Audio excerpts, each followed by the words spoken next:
everybody. Salutations in Christ. This is the Three Arms Podcast, where we engage in ecumenical dialogue about current Christian events, theology, exposing heresy, promoting orthodoxy, and hopefully bringing clarity and unity to the body.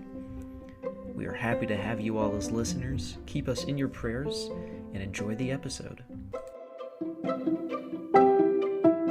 All right, hello and welcome everyone. We are back on the Three Arms Podcast. Very sad news today. Thaddeus was not able to join us, unfortunately, but that's okay. We make do. And so today, Evelyne and I are going to be talking about a pretty pertinent topic, a topic that will require revisiting, that will require rehashing, and that there's a lot of depth to. So this probably won't be our only episode on it, but today we are talking about media. We live in a mass media era. Bygone are the days of the printing press. Today we can open up our phones or computers and find news and information from all around the world. And this is, in some ways, a blessing and a curse. And today, specifically, what we're going to be focusing on is the things that we're exposed to on the internet and in the media, on television, in the newspaper, and how as Christians we should go about sort of sifting through all that information and all that content, and how we can decide and discern for ourselves what content we really should or shouldn't be exposing ourselves to. I think one of the things that I see a lot, or one of the places where I see Christians the most, is on like Instagram and TikTok. Like I feel like, surprisingly enough, those two websites have a very big Christian presence, and I think it's just sort of like a natural balance kind of thing. But especially on those places, as a young person, there is a lot of like really sort of like terrible stuff on Instagram and TikTok, a lot of like bitter things, a lot of very divisive content, and sort of like generally an atmosphere that's more like inviting of argument than it is of like being friendly and,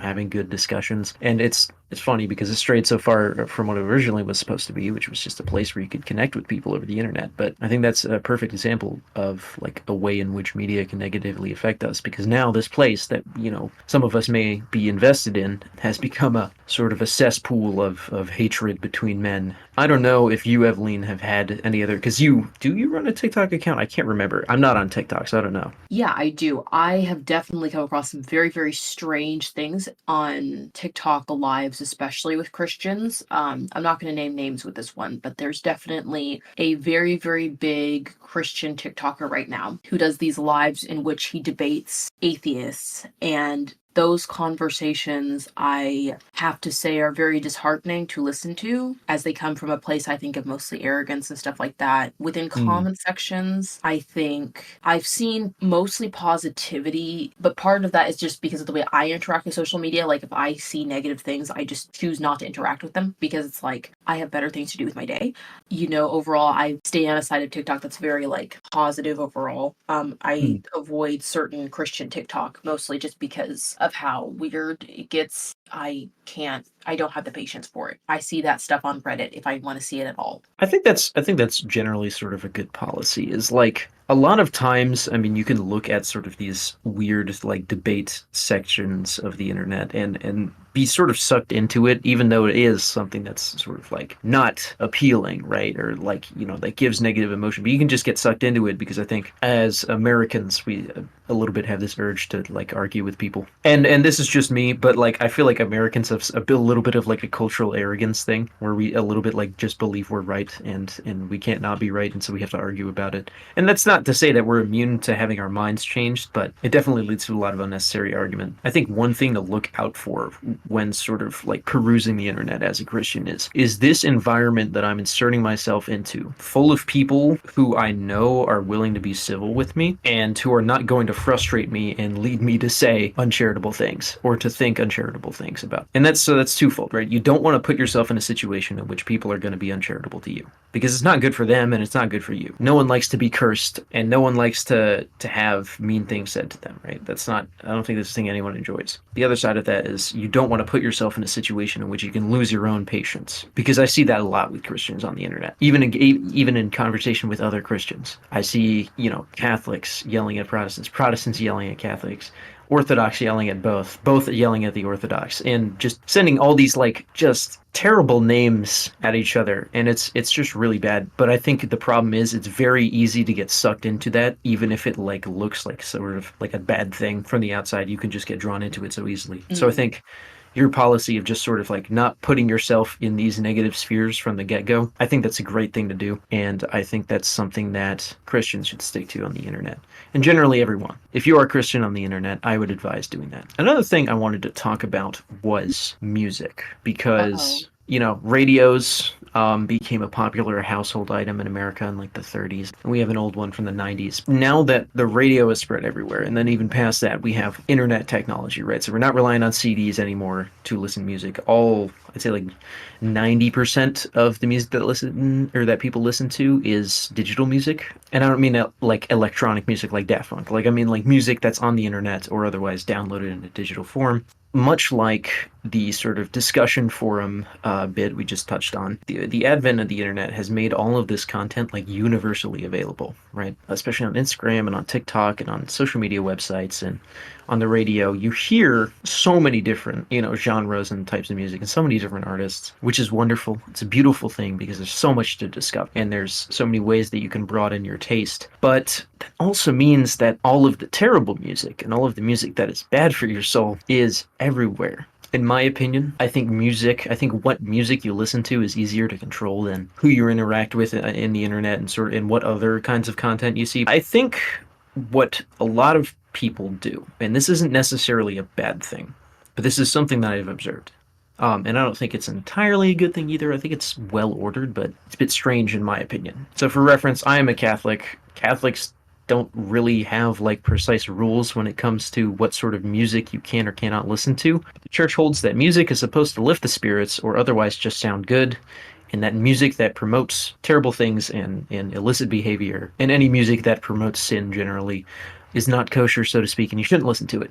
But as a Catholic, right, who listens to plenty of secular music, looking towards the sort of evangelical Protestant sphere, what I see a lot is people have a sort of very strong aversion to listening to secular music. What I see most of the time, I think, is people see secular music as like, okay, it's all right, but the more well-ordered form of this art is worship music, right? Sort of modern rock band worship music is what I see most of the time. And then I feel like a small part of what I see is people say, well, secular music is actually itself not good for you, and that worship music or music with generally Christian themes should be the exclusive of what you absorb. And I guess I haven't really like formulated where I fall on that. I suppose by default I don't necessarily agree with that. Evelyne, as someone who's a bit closer to that sort of sphere of Christianity, and I'm sure you've encountered people who've had that sort of mindset about the music that they consume.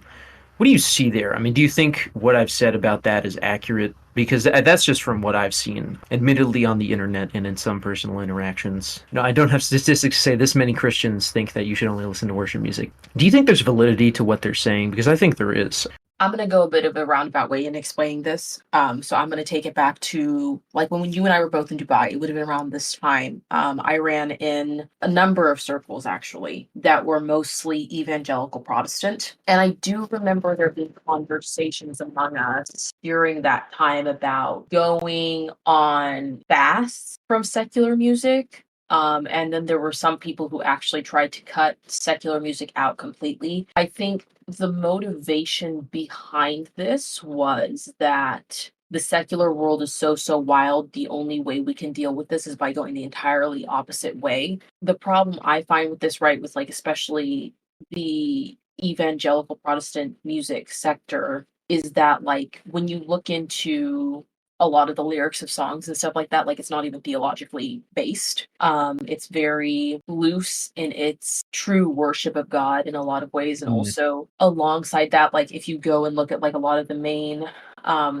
worship collectives people love, so like Maverick City Music, which is this is gonna give me so much trouble. I'm not even lying.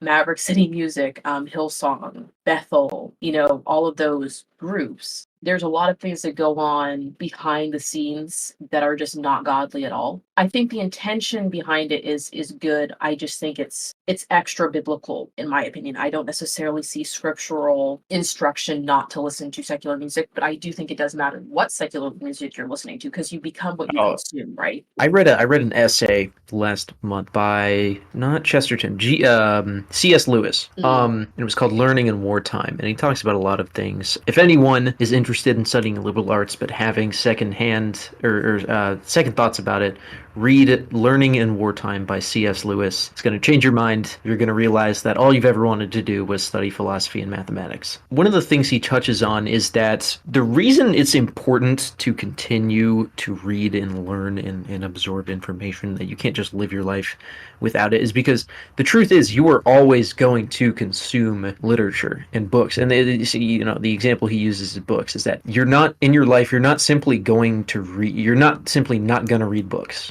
You are going to read books, but it's up to you whether or not you read good books or bad books. And what in the books that you read sort of determine your outlook, right?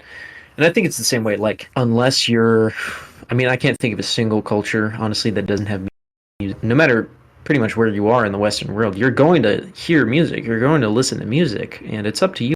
You feel your head with good music or bad music. But yeah, I think you're absolutely right. You know, you become what you consume, and I think most secular music ultimately is ordered towards, maybe not necessarily personal improvement, but it's ordered towards, the actual higher art of music and in the lifting of the spirit. And I think in that way it's good. But actually, I thought it was very interesting when you talked about the discussions about fasting from secular music, because I had never thought, and I guess this is a little bit of a mistake, but I'd never thought of music like sort of just portable, universally accessible music as like the luxury that it is, and that it's, and that it would be a virtuous thing to give it up. So hey, we're not that far from Lent anymore. I might give that a try. We'll see. If I were to give a justification, if I need to absolutely just like justify listening to secular music to anyone, what I would say is that, as someone who comes from a liturgical culture with a lot of very, very ancient music dating back thousands of years, well, more than 1,000 years at the youngest, at the oldest, I think. I don't know actually what the oldest hymn that we would have in the West would be. I should look that up. But super old stuff, a lot of it. And to me, growing up, the Gregorian chant, right, which is the Latin sort of choral music that is sung during the Divine Liturgy, and other, polyphonic music from the Orient and things like this. To me, growing up, that was what I would qualify as worship music, right? And I guess in a sense, because in the Catholic Church, we have a more specific and more like closely defined definition of what worship is. I don't really I guess I can't really call, and I don't mean to say this in any sort of pejorative way, but I guess I can't really call what I perceive to be Christian rock and Christian pop as worship music. And I would agree with that statement. Yeah, because of like what you said before as well, that it doesn't seem to be always ordered like in the closest way towards the worship of God, and it doesn't seem, very theologically grounded.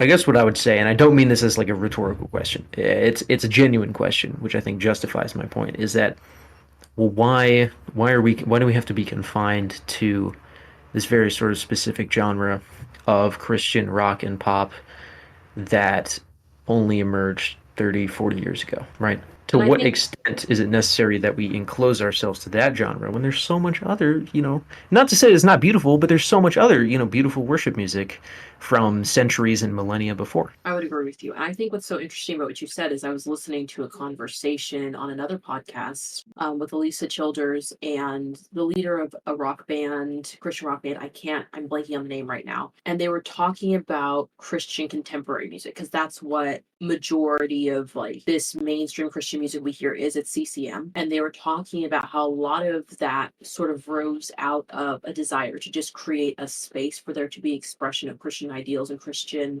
themes in music, and it was not necessarily ever meant to be in the church as it is today, and that has actually transformed church culture in almost a negative way in a lot of senses. So I would agree with Carol on what he said entirely, because overall I don't necessarily think Christian contemporary music is any better than secular music in certain arenas of its use. The last thing I would say about secular music is that I think because of the lack of quality when it comes to songwriting in a lot of genres of music that you see these days, storytelling is what sort of sung music originally was, right? If we go back to the epic poems of ancient Greece, right? These were long, elaborate stories that were supposed to be sung and accompanied by played instruments, right? To me, that's kind of the most fundamental form of music, is storytelling. And so what I would say is to reject the value of certain secular music, you, by extension, reject the beauty in this ancient tradition that humanity has always had, dating back tens of thousands of years of storytelling. One of the best examples I can bring up to that is folk music, right? Especially like the 1960s sort of like folk revival. So characters like Bob Dylan and Gordon Lightfoot. And I'm a super big fan of Gordon Lightfoot, so I'm a little biased. But what I would say is that an artist like Gordon Lightfoot uses his skills of storytelling and songwriting extraordinarily well to convey these beautiful narratives. And, they're not always super bright narratives. A lot of times they're very sad narratives, a lot of times they're happy. But I think fundamentally you sort of take all the life out of that when you reject it because it is secular music. I find it interesting just because, like, there's a lot of songs today, right? Like you were saying, that have kind of lost that narrative format that's so important. But what I always like go into with the mindset of listening to certain songs, because there's certain songs I listen to probably if a majority of like my super Christian friends knew, they would be very, very shocked and also not entirely pleased with me about it. There's some songs I would say like I don't think it would be a good idea to just mindlessly listen to it, play it on repeat over and over and over again because the subconscious does absorb things in a strange way at times. I think when you listen to secular music, the mindset is you're looking at the perspective somebody has about life or about an experience they had or experience someone else had. And Mm, so it's an expression of what it means to be human. And like, we've said before here, we're Christians, we're called to be in the world and not of the world. But in being in the world, we also have to be able to understand the world. right. And if we're going to reach people where they're out at the way Jesus did, right, we have to be aware and conscious of the way people think. You know what I'm saying? I don't Mm. know if that makes Actually, sense. no, that's a very good point. I didn't consider that. This is quite profound. Another very important aspect of modern media. And I know people who don't watch movies like that often. I feel like pretty much everyone I know has seen at least one TV show, or there's at least one TV show in their mind that they can say that they really like. One of the things I definitely wanted to talk about was the importance of like sort of controlling and being pretty precise with what cinema you consume and like sort of the effects that it can have. Right? So music is like more or less just sort of evocative of theme. I mean, music can certainly be very like beautifully descriptive, but because music lacks like a potent and like tangible visual, it only can do so much with it in terms of leaving impressions on your mind, right? But with TV shows and movies, what you're exposed to is not just ideas and themes and narrative, but you're exposed to seeing different ways that people behave, right? Different ways that characters behave. You're exposed subliminally and consciously to influence from the way that you're seeing these people portrayed behave, right?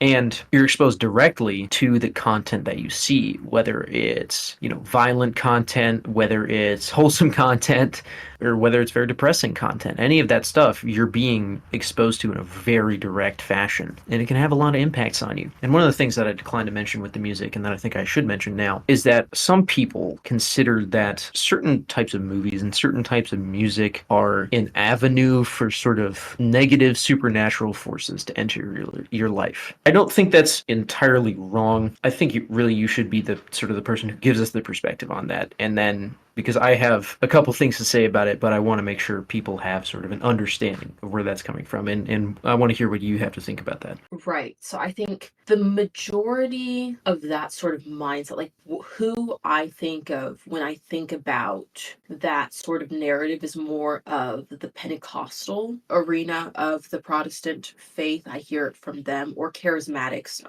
Not all charismatics are Pentecostals, excuse me.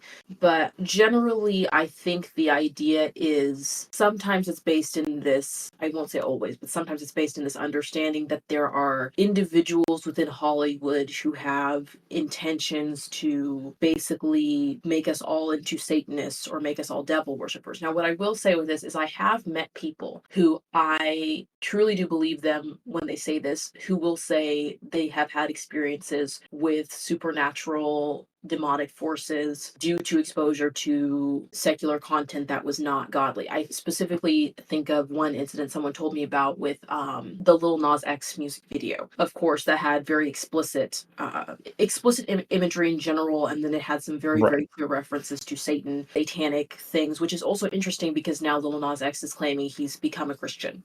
So that's just Hmm. a little update. Although I will say that definitely a baby Christian. Let's all just be Yeah, praying. for sure. Let's pray. But as far as my opinion on it, I think I take the view that it is possible to allow the enemy to work in your life through a number of means. If you allow things to have power over you rather than leading with the power Christ has given you over those things and over yourself, you are likely to fall into more demonic encounters with things, I suppose. I don't fully understand how it works, and I don't want to be disrespectful in my analysis. So my opinion is kind of I don't entirely have a fully formulated one, but from what I do, it's sort of just like you could kind of get influenced negatively by anything if you're not leading with the mindset that I'm a Christian first and I have to be viewing this the way God views it. You know what I'm saying? Right. So yeah. I think that's fair. So one of the things I was going to say, and that relates to this, is that there's a lot of sort of negative approach when it comes to horror films, which I completely understand, right? Because just the images alone are freaky, right? And freaky things aren't always the best for your mind or soul. I think the truth is that a lot of it depends on the mindset that you go into this with, right? Just as you described. If you go into these like experiences and these exposures that you have thinking like, okay, I'm a Christian first, there, I could be negatively influenced by these things, right? I'm not going to let that happen, and I trust that's not good, that's not going to happen, right? Sort of the way I see it. And I am totally open to being corrected by any other Catholics, but basically from what I know and from what I've learned is that the way Catholicism views sort of the demonic is that you can't inadvertently let demons into your life and into your sphere spiritually, right? Like that's not something that can really happen by accident. Because what do demons do, right? And what does the devil do? The devil, they provide temptation, right? They can't strong arm you into sinning because sin is a deliberate action that requires your independent choice, right? Now, the definition of sin isn't necessarily immune to influence, right? So I think certainly you could say that certain kinds of content can influence you in those directions. But I think a horror movie isn't going to do any more damage to you spiritually than you let it. And I really like I've never in my life watched a horror movie and looked at it and seen so okay, so here's a good horror movie that I watched a while ago, which is called The Ritual. It's a pretty freaky movie. But I think it's actually like it's criminally underrated and underviewed, and is a very good narrative with a very potent message. But when I watched The Ritual, and I don't know, I think it's less scary than the name would make it sound. But when I watched it, I didn't, like I was scared in sort of like an immediate sense, like, oh, that was a scary monster. Oh, that terrible thing happened to that person. But I think I've always had, a good policy of not letting myself actually, experience genuine terror from fictional things, right? And I think that's what most people are concerned about is someone experiencing or someone being inhibited or actually terrified by what they view, not just scared but terrified, right? Being stricken with terror. I guess sort of like my overall take on it is that like I'm gonna watch horror movies. There are certain horror movies that I'm definitely going to avoid. Ones that have sort of very like explicitly sort of like demonic themes.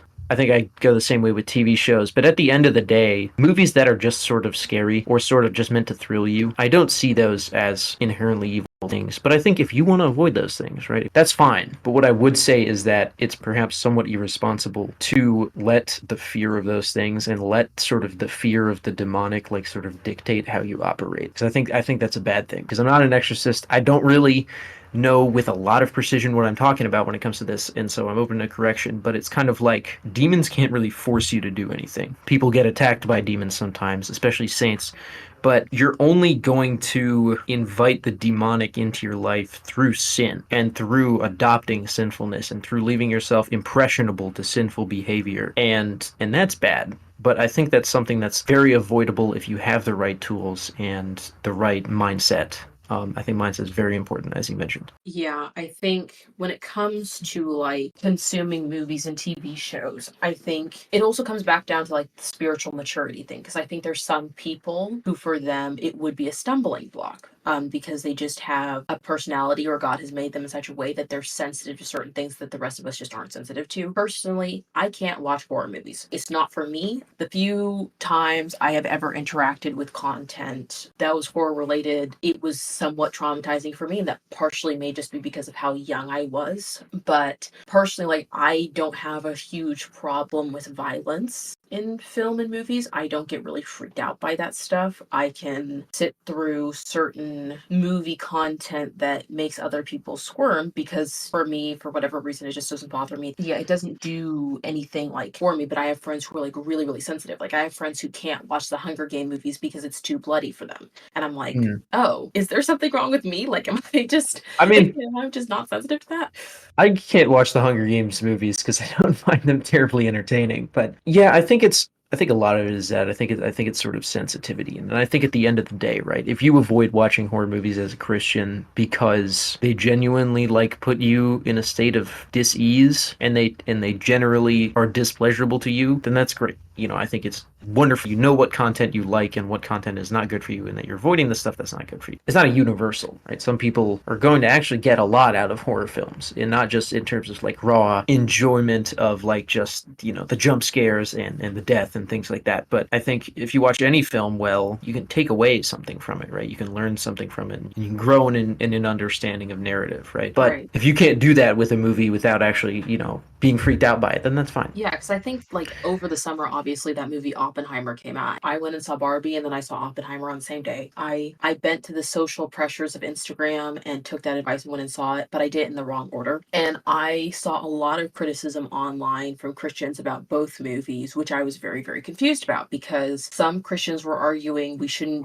watch the Barbie movie because it's not Christian. There was a specific Christian couple who did a video about why they were not going to go see the new Oppenheimer movie. And I interact with a lot of content of people who I don't agree with, just to understand better what's going on in certain spheres of the Christian world, because Right. personally, I don't have the patience anymore to too closely personally involved in those spheres. And their whole reasoning, right, was because there were certain scenes within that film that were explicit. And I went and Yeah, watched it in theaters. I did not see them as necessary, and I think they definitely could have been cut out. I don't think they added absolutely. anything to the movie. But however, I did not see them as particularly like would have caused me to stumble or anything like that. But that's partially because of who I am as a person. Right. So it's just like it's very up to I think it's up to personal people's personal discretions, right? But these Yeah. people who are making the video were like, if you're a Christian, you just shouldn't even go and invite this sort of interaction with film. And my thing, of course, was like, Christopher Nolan obviously is more European in his directing style, and European film tends to be a little bit more More explicit in that gratuitous, you nature. could say. Gratuitous in that nature, yes. Yeah. So they have a different way of looking at it. If you were to watch Indian cinema, we tend to be a little bit more liberal with violence. It's partially cultural in the way our society understands things, but I think in the context of the US culture, like, it just did not fly well with evangelicals at all. But I did not enjoy the very, very harsh criticisms a lot of more conservative Christians laid to both films. Of course, the Barbie movie was just that it was liberal propaganda, which we're not going to get into the politics thing today. We're not going to do that.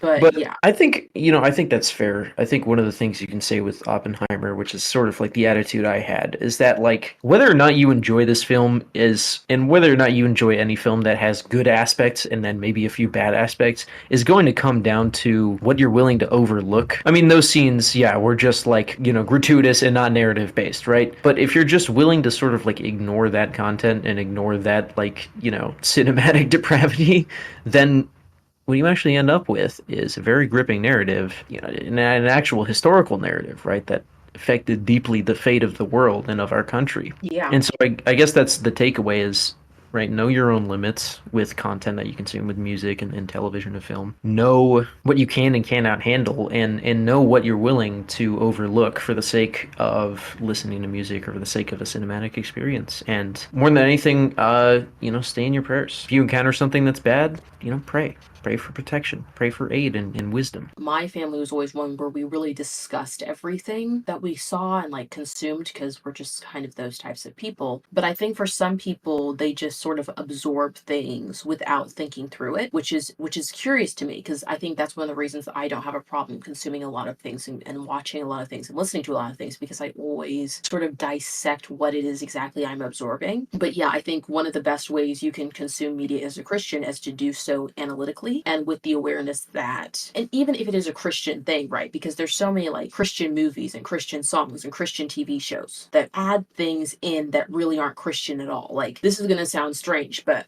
there's a genre of books called Christian romance novels, which Interesting.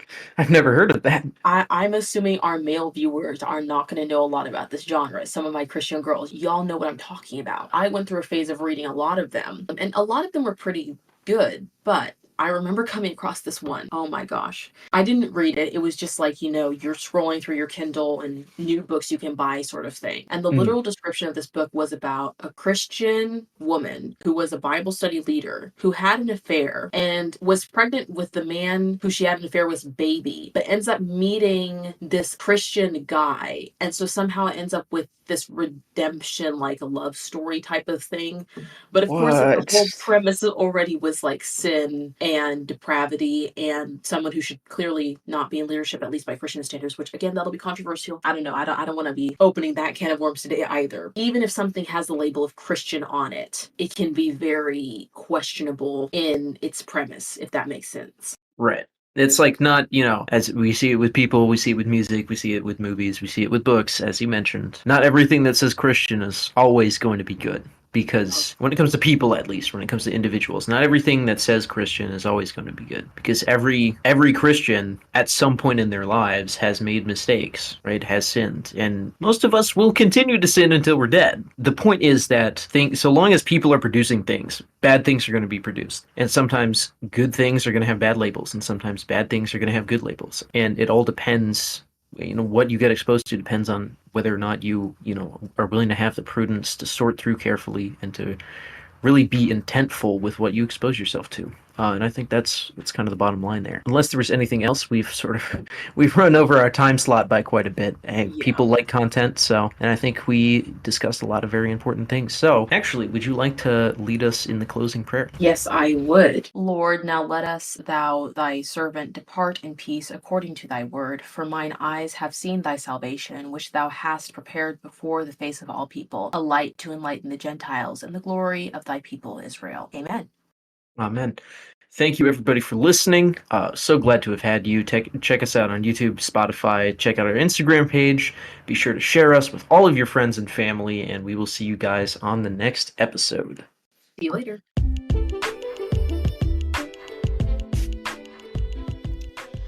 Thank you for joining us on the Three Arms podcast, where Karel, Thaddeus Martin, and I, Evelyne Goldsmith, engage in ecumenical dialogue about current Christian events, theology, exposing heresy, promoting orthodoxy, and striving to bring clarity and unity to the body of Christ.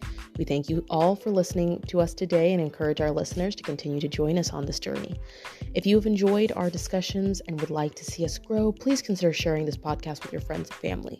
By doing so, you can help us reach a wider audience and continue to foster dialogue and understanding within the Christian community and beyond its barriers about the Christian faith. Let others know that we are here to provide a space where Christians can come together, share their thoughts, and engage in meaningful discussions, and foster environments for better understanding the faith. Together, we can contribute to the reunifying of Christendom and a deeper understanding of the Word of God. Thank you once again for joining us on this expedition. Until next time, may God bless you abundantly.